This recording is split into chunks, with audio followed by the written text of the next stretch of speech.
Tommy Walsh was in Pearse Park yesterday. He was very impressed by what he saw from Galway. All throughout the game, Galway won the breaks and bossed Kilkenny physically. How worrying is that from a Kilkenny point of view? Yeah, well, I wouldn't really agree a whole lot with that. Like, they're a big physical team. I thought both teams went at it, hammer and tongs. Now, the thing with it was, Galway, they're all, 6'1", 6'2". So when they go full at it versus a team that's that bit smaller going full at it, you know, you're probably, if you're on your game, are going to win that. So I thought, like, I was so proud of the young players from Kilkenny. Like, they gave it socks. They were standing back from no one, but just they came up against a better team today. And, like, Dahi Burke was inspiration. Pádraig Mannion, like, these are the guys that I thought won the All-Ireland for Galway last year, because when the rest of the team saw them fighting like dogs, especially when the game was in the balance, when the game was there to be won last year, these guys stood up. And I was wondering, would they do it again this year? What I saw today, I got my answer, because they were inspirational. Even to a lad sitting up in the stand, it was mad to go out and play, you know.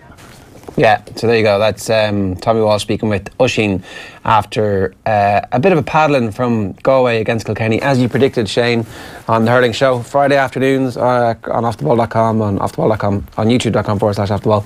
So you got that one right. Yeah, what's rare is wonderful. There you go. They were, I think the big question we all had after the league was, what's going on here? It's hard for us to tell whether or not they're going to be at the same level as last year, and it turns out they are at least at that level. Yeah, there's something like very process driven about them. You know, every position they just seem to be, that makes sense. Whereas, you know, we'll probably come on to Tipperary. We will. Tip against Limerick, you look at the team and you're going, you know, it was named and you're going, what's going on here? He's never played there. With Galway, everything seems to make sense. They've got pace throughout the team, they've got power throughout the team, and actually there's a cut of Sergio Ramos about them as well, because they don't mind leaving one on either. They at times bullied Kilkenny yesterday. That spine of Dahi Burke, like, what a full back, unbelievable. Grode McInerney, just a powerhouse, and both of them could have been sent off. I don't know if you saw the one time that Kilkenny got behind, and Kilkenny really struggled for scores. They got 3 scores from play in the entire game. Like, that's how un-Kilkenny is that. But the one time they got through in the first half, Luke Scanlon soloed through brilliantly, and Dahi Burke just came out and threw his body at him. It's the sort of thing that you'd see in wrestling back in the day. Should have been a red card, was it? I think so, yeah. And I mean, you know, this is the penalty. This is the penalty, yeah. And totally, it's a clear red card. Yeah, there's an element of playing on the edge, and there's an element of, in hurling, of just get up and play on. But at the same time, like, he threw his body. I'd love to have Dahi Burke on my team. Of course, and he got away with it, and so therefore it was exactly the right thing to do. Yeah. And in the second half then, Grode McInerney, who had been yellow carded in the same incident. Actually, this is an interesting one I found, that Dahi Burke absolutely pulverised Luke Scanlon for that penalty. And then the camera cuts over him back, and then you see Liam Blanchfield, who's about 6'3". He's down on the ground looking up at the Galway defenders. Somebody else got booked as well. Well, that was I presume that was Grode McInerney who did that. I couldn't see it on the replay. But basically, Galway went out and roughhoused Kilkenny to some degree there, and nobody from Kilkenny said, well, right, I'm going to take the law into my own hands here. They just kind of took it. It's kind of a thing that's manager-driven, though, isn't it, when you have this sort of attitude towards roughing the opposition up? And Kilkenny have been well able to do this under Brian Cody, so why wasn't this Kilkenny team able to go toe-to-toe with Galway on that level? Because they're not as big as them. Like, if you think, it's just a physical thing, simple as that. I'd say maybe it's a physical thing, maybe it's just you're being sent backwards in general play. Tommy Walsh isn't a big man. I mean, he was well able to, you know, I suppose that was kind of more dark arts rather than actually roughing up. He played on the edge a few times. Remember that famous game? It was actually Galway's first game in Leinster in 2009. Tommy Walsh was famously playing on the edge, and that's where kind of that came from. But just reading back, when before one of the roadshows last year, I was reading back match reports from the time, and it was like there was massive criticism of Tommy Walsh at the time. Yeah. Like, it was insane kind of stuff when you look back at it. But I think that Kilkenny team had a bunch of very strong physical men as well. He was even talking about it, like, you know, Jackie, JJ, Henry Shefflin could absolutely hammer you if you were going to get in his way as well. 7 debutants the last day, so I think it's not manager driven. I think it's player driven, and there's too many young lads in that team. When you saw the pen picks coming up, there's a 19 and a 21-year-old in the full forward line, and you didn't used to make it into that Kilkenny team until you were 26 or 27, by which stage you'd had to prove yourself against Jackie Tyrrell in training, and unless you did that, or unless you survived against him, you weren't going to get your game. Before we just play this video from Tommy, I only realised that the other night we were talking about the Galway game. Grode McInerney's 27. Why did it take him so long, or why did Galway take so long to realise that the solution to their problem at 6 has been there Was he not ready for it? Were they not ready for him? Well, he obviously wasn't ready for it. I mean, I'd love to say that I've seen him throughout his career, but the thing is, he wasn't put out there for us to see was he good enough or not. But I think the first year that he was really put out there was probably 2015. And it may not have been his debut, but it was the first time I noticed him. He played wing forward against Kilkenny in Nolan Park, and he was excellent. And I was like, this guy's a powerhouse. And I think he scored 3 from play that day. And pretty soon... 6'4", left half forward. And built accordingly. Yeah, he's a beast. Like, he could have been sent off in the second half. So Joe Canning was chasing back. I'm not 100% sure who it was, but he was chasing back and did a flick across the player. But Gerard McInerney body checked your man, and he was already on a yellow. 100% should have gone and for a second yellow. Instead, the referee gave Joe Canning a yellow for the flick across, which was also merited. But I think it got Galway out of jail a little bit, especially at home there on that cabbage patch of a pitch. Like at first, it's all Ed Sheeran's fault. Yeah, I was at one side of the pitch and I thought, oh, this pitch is absolutely lovely. And then someone said to me, walk over to the other side. And I was like, oh my God, this is terrible. Soft, yielding. I don't know how they hurled on it. I want to play this, Brian Cody's reaction with Oisín afterwards. Well, we said we have learned that the reality right now is that we're the standard, they're setting the standard, and it's a very, very high standard. I mean, physically they're a powerful team, like they're very, very strong physically, and that does help. It's a great advantage for them. But obviously they're top hurlers as well, and you know that's their team, but we have to concern ourselves with our team and try and get to the level and try and get the maximum out of the panel we have. I think just 2 players scoring from play for you guys. What do you put that down to? Well, I suppose the reality is we got a lot of frees, you know, and I mean most of the frees obviously are situations where we had scoring opportunities that should have been scored from play and were prevented by a foul. So sometimes that can be misleading. Obviously, when you look back in the game and say you scored whatever you scored from play, you'd like to say we should be doing better than that, and we should be doing better than that. But I mean, games go like that, and you don't lose your life over it. Yeah, he's not going to overreact to this, and maybe it just puts in context how much of a rebuilding job there is underway and required in Kilkenny. Yeah, I mean, it says a lot that Richie Hogan wasn't even brought on despite half the attack being replaced.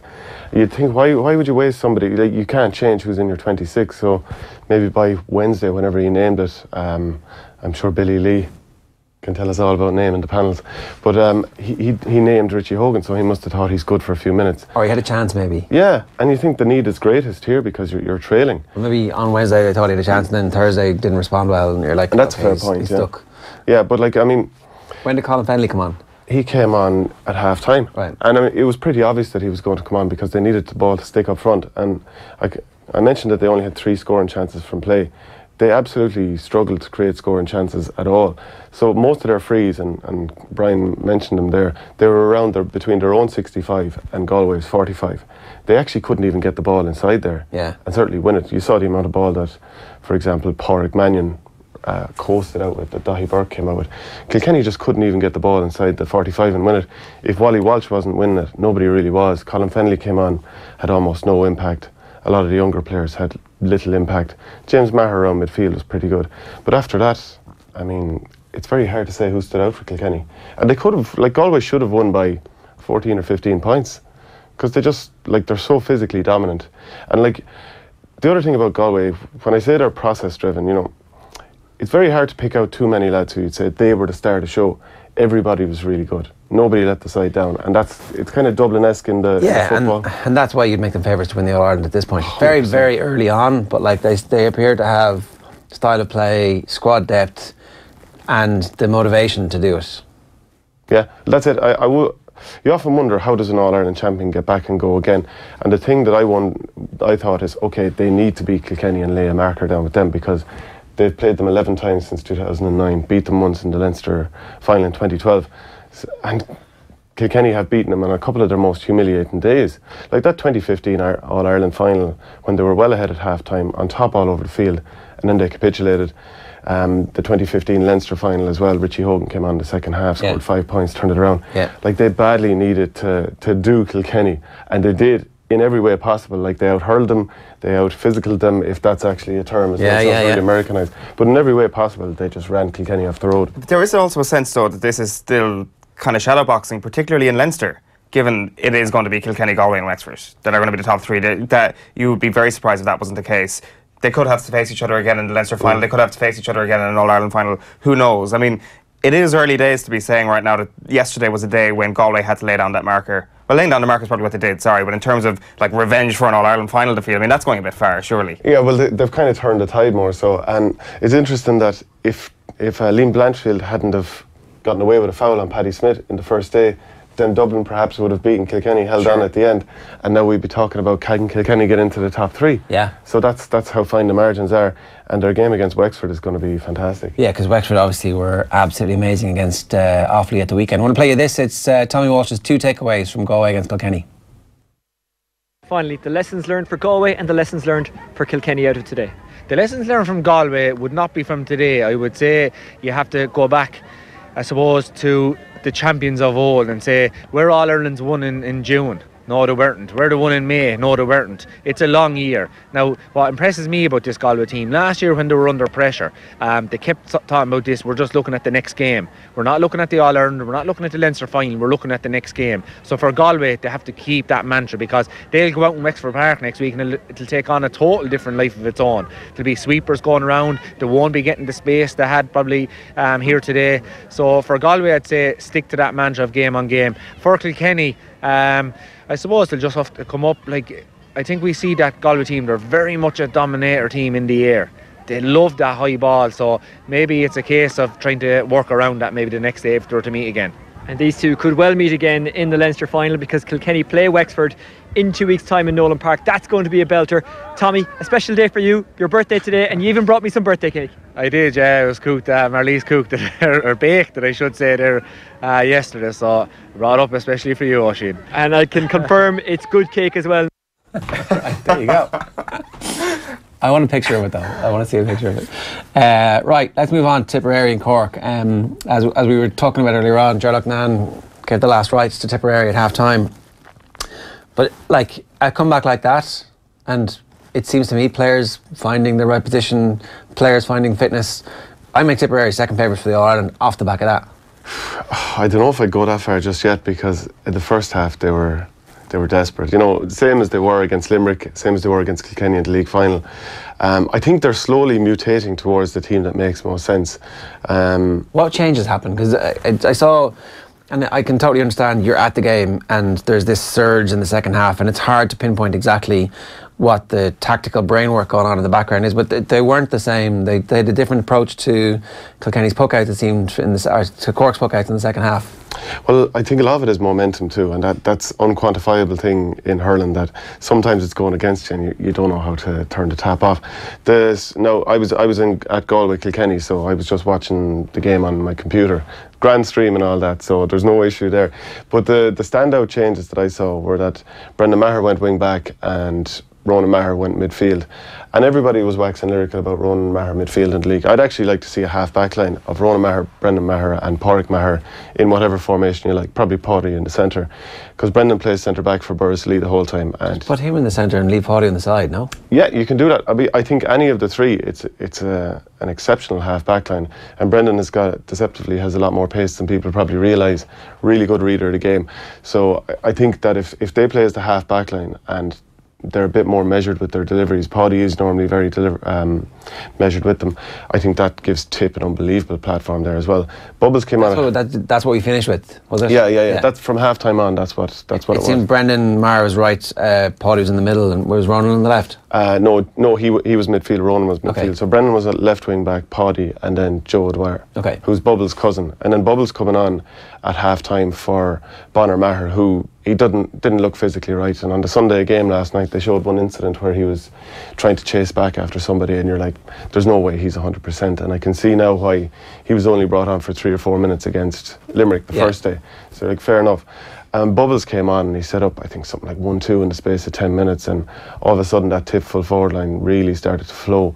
And you often wonder, how would you get all those, not luxury players, but Ferrari type classy players of Callan, Jason Ford, John McGrath, Noel McGrath and Bubbles all in the one forward line, and then obviously Dan McCormick as the worker. But like, they were exceptional together. But like, that was because the whole Tip team was, and they were working really hard. Like Seamus Callan, you wouldn't associate him with work rate, but the amount of times he chased people down was exceptional. And I wasn't really sure that would be his game. And I wonder, like, the fact that Jason Ford retained the number 14 shirt, the fact that he retained the freeze, is that like a little knock for him? And would he come out and, you know, would he not be himself? Would he sulk, whatever? I don't think that's the way he'd be anyway. But he came out and showed that that's not the way I am. So from a Tipperary point of view, I think beforehand I was asked what did I think. And I'm not sure if I did it on the Hurling show on Friday, but I said to a few people, Tip could win by 10 points, they could lose by 10 points. So they did that with either half pretty much. Yeah.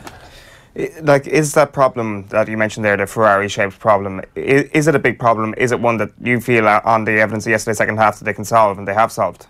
I don't think they've fully solved it, because I'm still not entirely sure that the full backline is the way it should be. Now, what I would like to see happen, and I've been saying it here all year, and it probably bore you, is I'd love if Michael Breen was full back throughout the league, because he's got the power and pace. You know, Gerlach Nan, who I'm sure broke his heart to write off Tipperary. I mean, he has had no issues with Tipperary in the past. But like, if you had his pace in the full back line, you know, and he did talk about Tip's lack of pace and bounce and all that, and to be fair, that's how it looked in the first half. Put him in the full back line, put Carl Barrett in the full back line.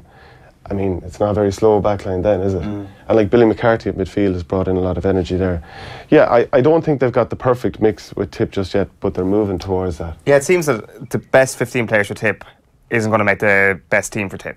Is that fair to say? I mean, you can slowly... I think they are getting towards that, because you'd say Breen is in there and you'd say Barrett is in there. But when it comes to the forwards... But yesterday they probably are the most magical of Tipperary's forwards. Yeah, but I think the forwards in a way matter less, because eventually those players get game time together, they're all going to improve. Like, once Callan gets fit, you've got one of the best hurlers in the country. Yeah. Alongside one of the players who's in best form, and once the two McGraths are playing the way they were in the second half. Well, here's a big point. Sorry to jump in on you there, but like, do you know, like having brothers in the team as well. If you think of, and I'm sure you'll love this, but you think of the O'Sheas with Kerry, the Brogans with... My heart is growing fond. Yeah, I can sense that, all right. But like with Tipperary, you've got the Mahers there, and you've got the McGraths as well. And wasn't it Russell Crowe took over the South Sydney Rabbitohs back in 06? And 8 years later they won the grand final, and he talked about building a team on brothers, and he had 4 Burgess brothers, including Sam Burgess, who went to the World Cup and did so well for England that time as well. So I think that's important for... No, like, it was just kind of just to finish off that point, is that they might have too many round pegs, unbelievably talented round pegs, don't get me wrong, like unbelievable players, all-star calibre, but there's still square holes to be filled, basically. Yeah, but again, I do think they're moving in the right direction. But like Cork, what a capitulation in the second half. Like, they tried to work the ball out all the time, and I'm all about working the ball out. I don't think you turn good ball into 50-50 possession. And like in the second half, they overdid it so many times in the rain and just gifted Tipperary opportunities, and I think eventually they just kind of fell over and are lucky to even get a draw. Speaking of brothers, here's Paddy Stapleton on Tip's performance yesterday. Oh no, wait! It's just a tweet. You'd have to say Pa Saint is the top analyst in the Stapleton family. You'll find your niche. Don't worry. Shane Saint. Well, Stapo. Well, the only thing he can't debate is the fact that I'm the taller man, and that's about it. You should do a power ranking of Stapleton pundits. So we didn't mention Joe Canning, but what number is he on your list now? He'd probably have slipped up a place yesterday for sure. Anyway, because. Come on, are you going to do this to me again? I'm going to get sandbagged once more. No, he was excellent. 4 points from play.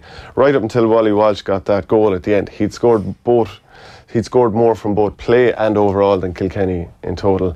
He was floating everywhere from centre forward. Really, really good performance. And part of it, just a brilliant forward line. I think as well, perhaps the best goalkeeper in the country is up for debate again after the Cork match. For Anthony Nash, like fighter pilot reactions for that shot from Bubbles. Like, it's even better. It's like he's already gone. He's seen it. Like, they did this thing they did this test where they got like one of the best batters in baseball to go up against a softball, and she bowls underarm obviously, and he couldn't hit it. He couldn't hit her fastball because he didn't have the trigger, the reaction to go, I see the shape of the arm and I know exactly how I'm going to hit it. But like what Nash did with that is world-class elite athlete reactions.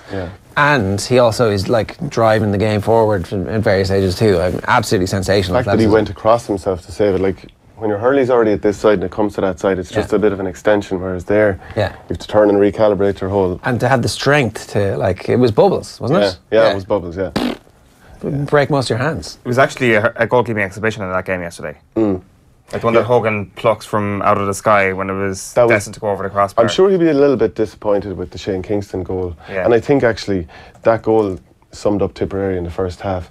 That Shane Kingston was able to run into that narrow area there, get bounced by a tip defender, and like there was a few other defenders on the scene. They should have had him killed stone dead at that stage, but instead he was able to get a shot off, and I'm sure Brian Hogan will be disappointed, but he did pretty well, to be fair to him. Shane, good stuff. Thanks very much for joining us today. No problem. Hurling show back on Friday. 12:30. It's going to be a good one next week.